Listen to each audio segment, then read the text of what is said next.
Mais Olivier, face aux enquêteurs italiens, nie toute haine religieuse. Il dit avoir frappé la première personne venue. Un mensonge.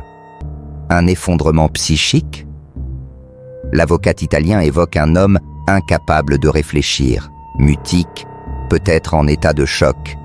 Une expertise psychiatrique est en cours, mais pour la justice française, l'acte est clair.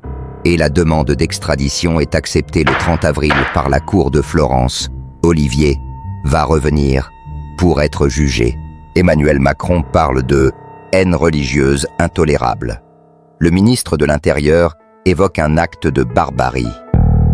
Une minute de silence est organisée à l'Assemblée nationale, malgré les tensions politiques.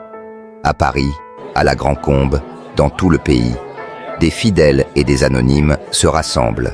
Musulmans, chrétiens, juifs, athées, tous horrifiés. Le Conseil français du culte musulman appelle à une réponse forte. Les associations antiracistes dénoncent un climat d'islamophobie banalisé. Et dans les rues, un nom devient symbole. Aboubacar Cissé.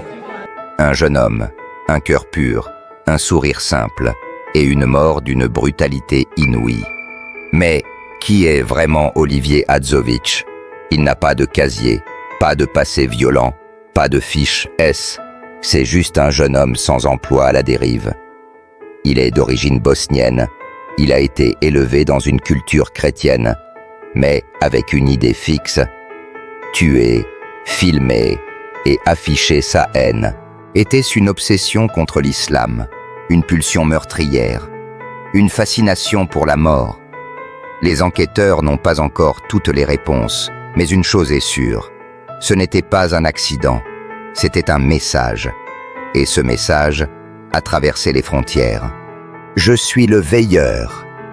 Et si tu m'entends, c'est que l'obscur est revenu, car certains cœurs sont si noirs qu'ils préfèrent tuer la lumière des autres plutôt que l'admirer.